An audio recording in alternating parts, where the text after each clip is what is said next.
Direção defensiva. Você sabe o que significa isso? Como dirigir defensivamente pode ajudar a evitar acidentes? Quais são as obrigações de um motorista responsável? Direção defensiva pode ser também chamada de direção preventiva.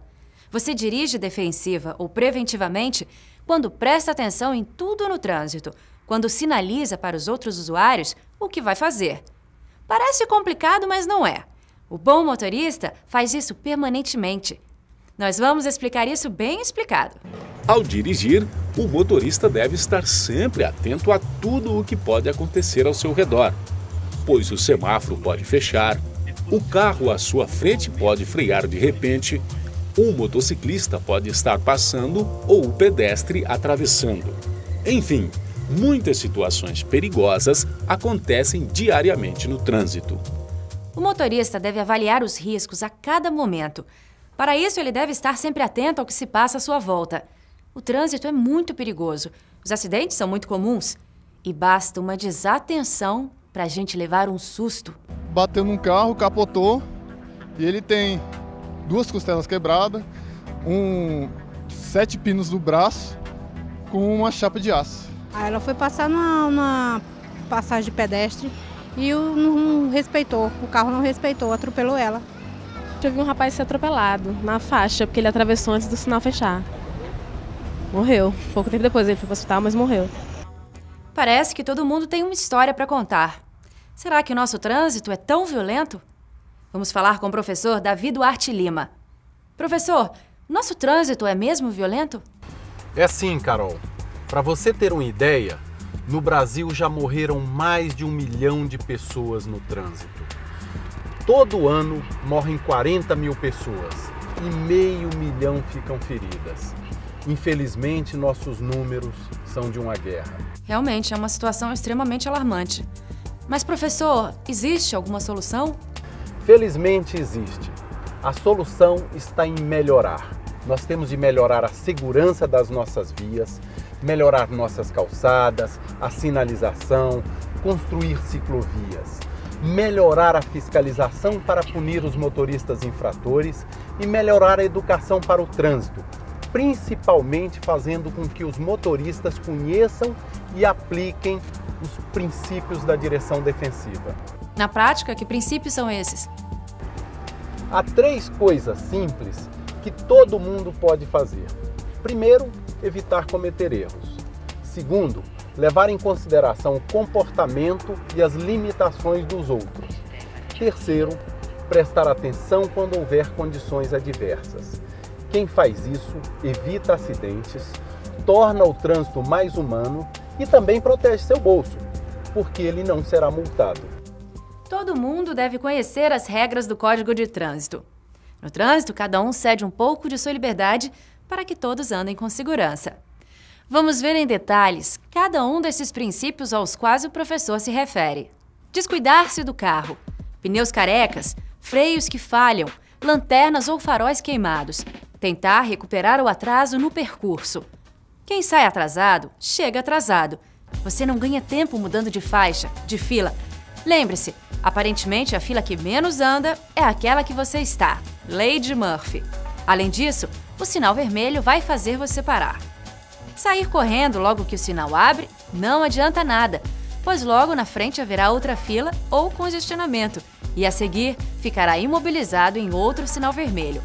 Nessas condições, andar rápido significa irritar a si próprio e aos outros, gastar mais freios e pneus, poluir mais e criar situações de perigo. Pior, não adianta nada.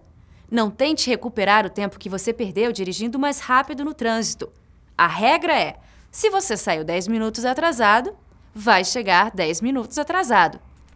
Cometer infrações. Cometer infrações não tem desculpa. Você cria dúvidas nos outros usuários e isso é perigoso. Cometer infrações é não obedecer aos sinais de trânsito, fazer uma ultrapassagem proibida, não ligar o pisca-pisca para virar à direita ou à esquerda, dirigir em velocidade incompatível com a segurança ou desobedecer qualquer preceito do Código de Trânsito brasileiro. Direção agressiva. Nunca dirija agressivamente. Atrás do volante, você não precisa virar bicho. Gentileza e compreensão são sinais de boa educação. Se você errou, faça um gesto de desculpas. Se foi outro condutor que errou, adapte sua velocidade e comportamento às novas condições. Não fique nervoso nem crie dificuldades adicionais para ele. O segundo princípio é levar em consideração as limitações dos outros usuários. Professor, que limitações são essas? Carol, cada pessoa, de acordo com suas características, tem habilidades e limitações. E no trânsito, cada tipo de usuário, seja ele pedestre, ciclista, motociclista ou motorista, tem suas obrigações. O motorista é o grande responsável pela segurança no trânsito. Ele deve ficar atento ao comportamento dos outros usuários. Vamos ver algumas situações que ocorrem todos os dias nas nossas ruas. Falta de atenção dos outros usuários. Às vezes tem pedestre distraído, motorista distraído e até motociclista que não presta atenção no trânsito. A maior parte das infrações significa aumentar o risco de acidente. O que você tem de fazer é reagir antecipadamente, de forma preventiva. Há muita gente que dirige embriagado ou fura sinal vermelho. Mantenha a distância com relação aos carros à sua frente. Não freie bruscamente para não surpreender os que vêm atrás. Mantenha sempre um espaço onde você possa se esquivar de manobras ou erros dos outros. Lembre-se que nem todo mundo respeita as regras de prioridade. Nos cruzamentos, esteja sempre atento. É melhor ceder a prioridade, mesmo tendo razão, que envolver-se em um acidente. A regra é: evitar um acidente é sempre melhor. Limitações dos outros usuários. O que temos de fazer é nos colocar no lugar do outro e perguntar: quais as dificuldades que ele pode ter? Um ônibus, por exemplo, todo mundo enxerga, mas ele não tem a mesma agilidade de um carro ou de uma moto. Pedestres, ciclistas, motociclistas, todos têm limitações. Conhecer os limites dos outros usuários permite que se possa prever o comportamento deles, evitando assim os acidentes. Veja alguns exemplos. Pedestres são os mais vulneráveis. Eles são os menos visíveis. As crianças são impulsivas, às vezes saem entre dois carros estacionados. Ao ver crianças, diminua a velocidade, mesmo que elas estejam na calçada. O comportamento delas é imprevisível. Elas também têm dificuldade de ver o que se passa na rua, porque têm a visão obstruída pelos carros estacionados. Os idosos são hesitantes e mais lentos. Eles têm dificuldade em avaliar corretamente os riscos. Se eles começaram a atravessar a rua, espere que a travessia seja completada, mesmo se o sinal já estiver verde para você. Ciclistas também são muito vulneráveis. Muitas vezes eles ficam espremidos entre a calçada e a rua ocupada pelos carros. Se há uma subida, eles geralmente fazem zigue-zague. Fique atento, pois quando eles viram à esquerda ou à direita, podem esquecer de sinalizar ou olhar para trás. O código diz que os veículos motorizados devem guardar uma distância lateral de 1,5 m em relação ao ciclista. Motociclistas ocupam as ruas de todas as cidades. A maioria usa moto para trabalhar, entregar pizza, entregar jornal. Eles ultrapassam pela direita e pela esquerda e fazem zigue-zague, às vezes em grande velocidade. O capacete é uma proteção indispensável, mas reduz a audição e limita a visão. Alguns motociclistas arriscam passando entre dois carros. Mesmo que eles estejam errados, evite acidentes. Caminhões. Devido ao seu tamanho, são obrigados a ocupar mais espaço nas manobras. Quando viram numa esquina, como são veículos longos, invadem a outra faixa. Eles têm grandes pontos cegos e todo cuidado é pouco. Ônibus. Tem os mesmos problemas dos caminhões. Além disso, os ônibus urbanos param regularmente nos pontos. Dê prioridade aos ônibus e tome cuidado com seus passageiros. O trânsito é muito complexo. O motorista idoso dirige diferente de um jovem. Motos andam rápido, pedestres e ciclistas têm limitações. Como fazer para resolver tudo para que não ocorram acidentes? Carol, o que todo mundo tem de fazer é obedecer à lei, que é o Código de Trânsito. Tem um artigo lá que diz: os veículos de maior porte serão sempre responsáveis pela segurança dos menores, os motorizados pelos não motorizados. e juntos pela incolumidade dos pedestres. Esse artigo inverte a lei da selva. Ele é a lei da civilidade, da solidariedade e onde o maior, o mais forte, tem obrigação de proteger o menor, o mais frágil. É uma lei muito bonita. Parece uma lei de solidariedade. Com isso, já resolveríamos os problemas de trânsito, não é mesmo? E o terceiro ponto? Será que as pessoas sabem o que são condições adversas? Não. É o tempo, é a conservação do veículo. Dirigir alcoolizados, com sono. Condições adversas são circunstâncias que prejudicam dirigir com segurança. Por exemplo, a chuva é uma condição adversa. Quando chove, a pista fica escorregadia, diminui a visibilidade, os vidros ficam embaçados. Nessas condições, o motorista deve redobrar a atenção, tomar uma distância maior dos outros carros, porque a distância de frenagem é maior. Além disso, os pedestres podem atravessar a pista correndo. Será que podemos fazer algo contra as condições adversas? Carol, a gente não pode fazer parar de chover, mas podemos tomar precauções. Por exemplo, nós devemos manter nosso carro bem revisado, com freios bons, pneus bons e bem calibrados, vidros transparentes e desembaçados. É lógico que devemos adotar uma velocidade compatível com a situação. Para melhorar a visibilidade do nosso veículo, podemos acender os faróis, porque a regra número 1 da segurança de trânsito é ver e ser visto. Em outras palavras, em condições adversas, devemos tomar precauções para não correr risco e evitar acidentes. Isso é direção defensiva. Além disso, nós temos de cuidar bem do nosso carro. Tudo tem de estar em ordem. A parte mecânica, as luzes e os freios. A maioria desses cuidados é simples. Semanalmente calibrar os pneus, verificar o nível do óleo, conferir se as luzes estão funcionando. Se qualquer coisa falhar, pode representar risco. E temos de cuidar bem de nós mesmos. Dirigir estressado ou cansado é perigoso. E muitas vezes, para enfrentar o trânsito numa hora difícil, precisamos estar bem. A gente deve ajustar os bancos em uma posição confortável, ajustar os espelhos retrovisores para ter boa visibilidade. A posição ideal é a seguinte: dorso esticado e reto, pernas e braços ligeiramente dobrados, mais ou menos 120 graus. Essa posição é menos cansativa, além de possibilitar dirigir confortavelmente. Evite ficar muito perto ou muito longe do volante. Segura o volante na posição 10 para as 2 ou 15 para as 3. Agora ficou claro? Dirigir defensivamente significa avaliar os riscos do trânsito, tomar as medidas preventivas necessárias e agir corretamente. Para isso, a gente deve respeitar o Código de Trânsito, cuidar do carro, redobrar a atenção em condições adversas e, principalmente, cuidar de si e dos outros.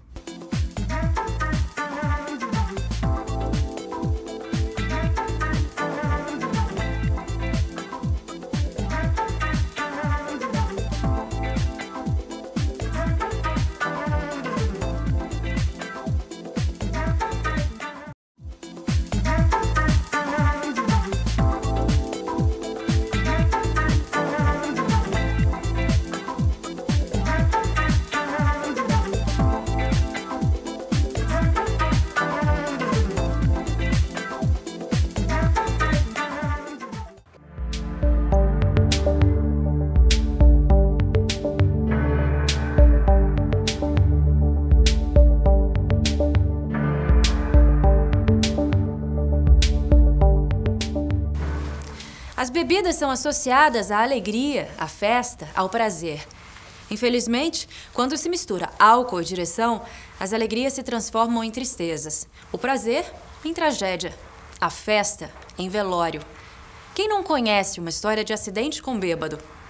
Segundo o Instituto Brasileiro de Segurança no Trânsito, mais de 200 mil feridos e 15 mil mortes no trânsito todo ano poderiam ser evitadas se as pessoas não bebessem e dirigissem. Ele acabou bebendo além da conta e perdeu a consciência em um determinado momento e capotou o carro e só não perdeu a vida porque Deus não quis. Mas foi devido à bebida, o excesso da bebida alcoólica. Ou bebe ou dirige, né? E eu acho que o mais certo é não beber. Às vezes com excesso de álcool a pessoa não sabe o que está fazendo. Aí provoca acidentes, né? Era um casal de irmãos e o motorista consumiu bebida alcoólica no Parque Uei e dirigindo pelo Eixão Sul. Ele bateu na traseira de um ônibus e ele não teve lesão grave, mas a sua irmã ficou presa nas ferragens. Nós demoramos 2 horas para tirar ela e ela teve lesões graves. Havia a possibilidade de amputação da perna dela e nós ficamos por 2 horas tentando tirá-la e estabilizando seus sinais. Fizemos infusão de soro, contenção de hemorragias, porque ela tinha sangrado muito. Álcool e direção não combinam. Todo mundo sabe disso. Mas tem gente que não aprende e continua dirigindo bêbado e ameaçando a segurança de todo mundo. O professor Davi Duarte Lima é pesquisador na área de trânsito e nos fala um pouco mais a respeito. Professor, por que não se deve beber e dirigir? Pois é, Carol, como você disse, álcool e direção não combinam. Os dois não fazem um bom casamento por 3 razões. Primeiro, quem bebe fica com os reflexos mais lentos, demora mais a reagir em qualquer situação de risco. E demorar a tomar uma decisão no trânsito pode significar acidente. Segundo, porque o motorista embriagado muda o comportamento. Ele fica mais agressivo, passa a não respeitar os outros usuários, como motoristas, pedestres, ciclistas. Isso aumenta o risco de acidentes.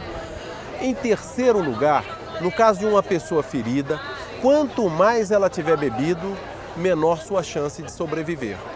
Cerveja é uma bebida fraca. Se eu beber só uma cerveja, eu posso dirigir? Uma tulipa de chope ou de cerveja contém a mesma quantidade de álcool que uma taça de vinho ou uma dose de cachaça.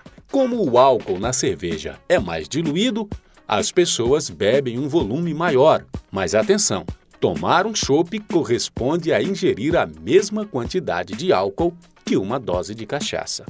Nenhuma bebida alcoólica é inocente. Pode ser cerveja, vinho ou cachaça.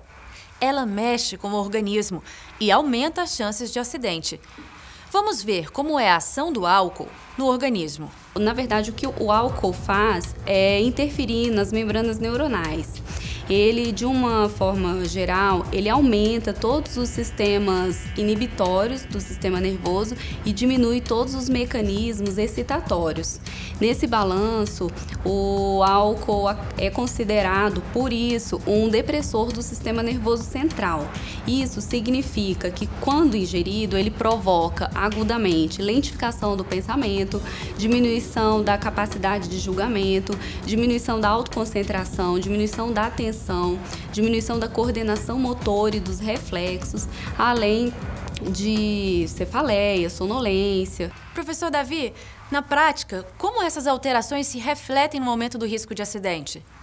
Carol, o motorista embriagado demora muito mais em tomar e executar uma decisão. Vamos ver um exemplo.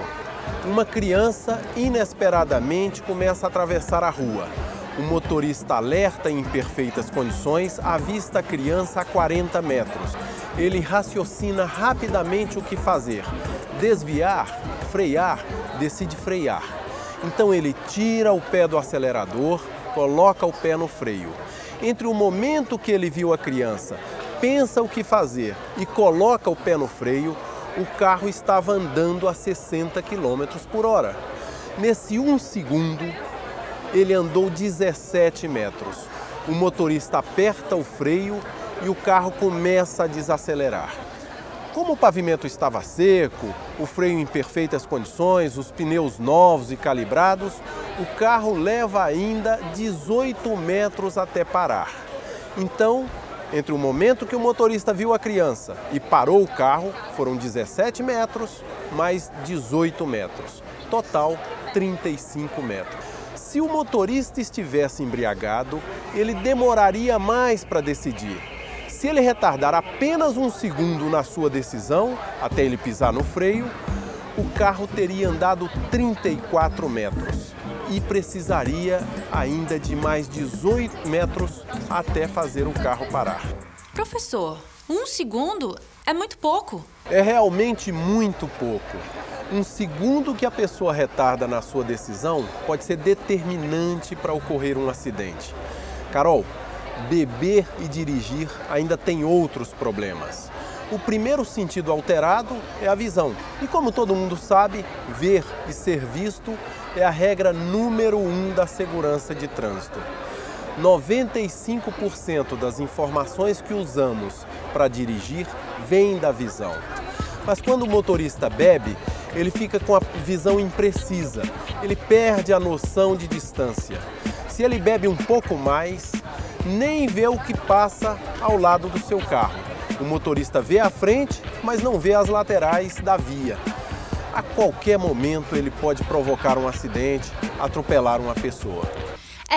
Realmente beber e dirigir não combinam.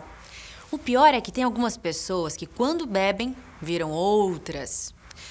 O que acontece com as pessoas quando bebem? Bom, na verdade, o álcool ele age em cima do sistema nervoso central, que prejudica algumas atividades, porque o sistema nervoso central ele é responsável pelo processamento de informações. Então, quando a pessoa bebe, esse momento fica muito prejudicado e vai desde atividades básicas como movimentação, fala, então tende a prejudicar tudo isso. Por isso que dizem que quando a pessoa bebe, ela se transforma numa outra pessoa, porque ela tende a agir sem a consciência dos atos.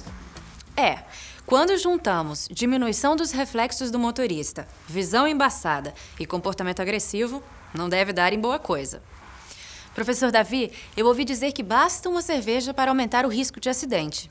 Isso é verdade? É sim, Carol. Qualquer cervejinha pode ser um problema. É por isso que muitos países têm programas que eles chamam de alcoolemia zero. Ou seja, quem bebe uma dose não pode mais dirigir. Uma tulipa de cerveja, uma taça de vinho, uma dose de qualquer bebida aumenta em 100% o risco de acidente.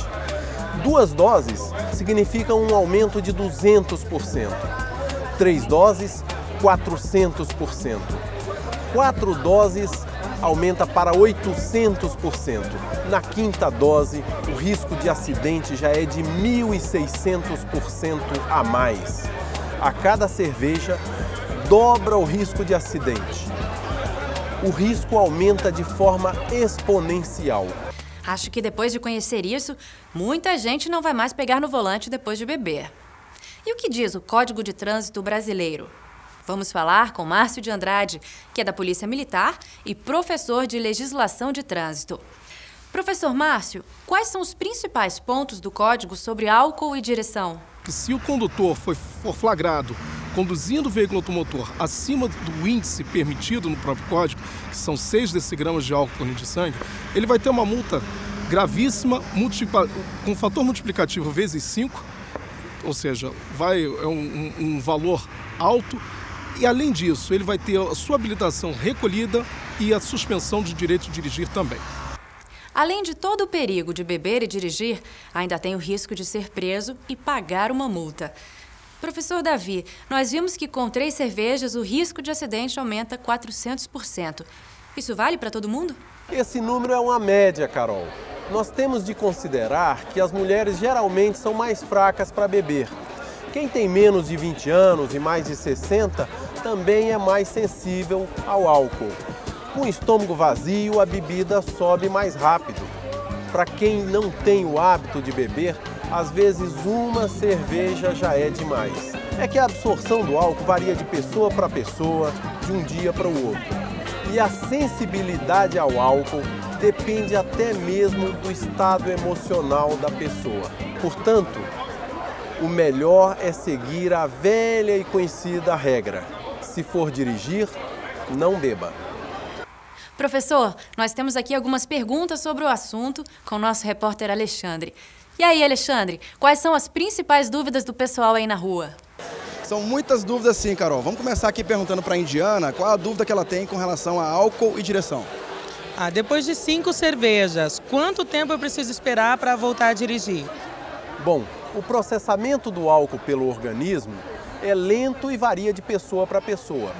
O metabolismo de uma pessoa normal processa cerca de 1,5 dose de álcool por hora.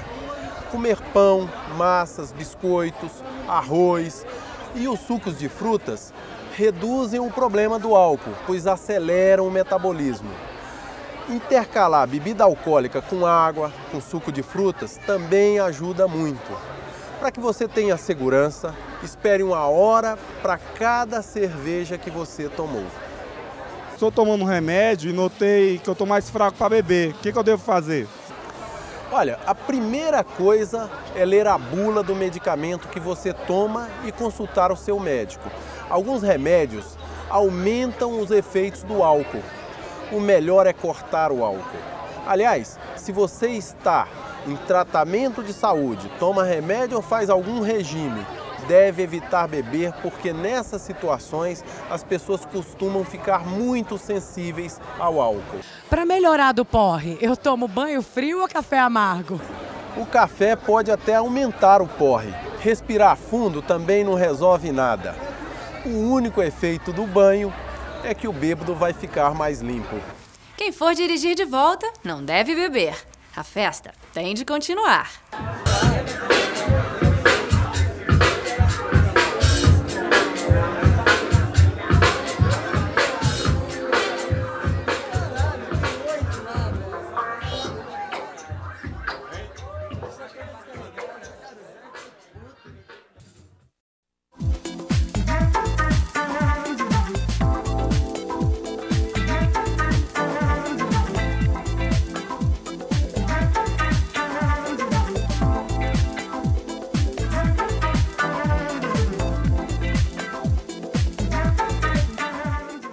Quando andamos de carro, nós somos protegidos por 2 tipos de segurança, a ativa e a passiva. Vamos falar de segurança passiva. Você sabe o que é isso? Mesmo não sabendo o que é, a gente faz uso da segurança passiva e da segurança ativa. Veja as definições. A segurança ativa são itens do veículo que ajudam a evitar acidentes. Por exemplo, bons freios, bons pneus, boa visibilidade. Também itens de alta tecnologia, como controle eletrônico da estabilidade, controle de tração, ABS. Tudo no veículo que ajuda a evitar acidente faz parte da segurança ativa. A segurança passiva é composta por itens que protegem as pessoas em caso de acidente. Eles entram em ação independentemente da vontade do condutor ou passageiro e reduzem os ferimentos e danos. Você usa sempre o cinto de segurança? Sempre é obrigatório usar. Aqui, ó, a prova é aqui. Você usa itens de segurança aqui, não é? Não. Mesmo sem saber, as pessoas usam segurança passiva. Vamos falar com o professor Davi Duarte Lima, doutor em segurança de trânsito. Professor, por que a segurança passiva é tão importante? Acidentes de trânsito são muito frequentes, Carol. Na maioria das vezes, os acidentes são violentos. O que parece uma pequena colisão é, na realidade, um grande choque para o corpo humano. No momento do acidente, as pessoas devem estar protegidas. Uma colisão gera 3 choques. O primeiro é a colisão do veículo. O segundo é o choque dos ocupantes dentro do veículo.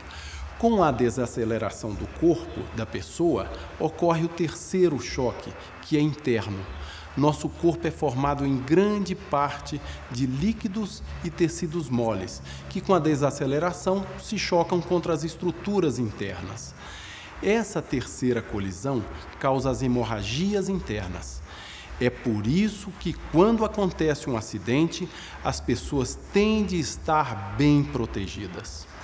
Os principais itens de segurança passiva que protegem as pessoas em caso de acidentes são: cinto de segurança, coluna de direção retrátil, airbag, carrocerias deformáveis, barras de proteção lateral, encosto para a cabeça, vidros laminados. Todos esses itens são muito importantes. Em colisões laterais, são as barras de proteção que protegem a cabine dos passageiros. As carrocerias deformáveis ajudam na absorção do choque para que as pessoas fiquem mais protegidas. Os airbags são bolsas de ar que evitam o choque entre os passageiros e as partes duras no interior do veículo. Os vidros laminados evitam que estilhaços firam os passageiros. Professor, algum desses itens merece cuidado especial? Em colisões, o airbag é um item que salva vidas, mas ele infla muito rapidamente.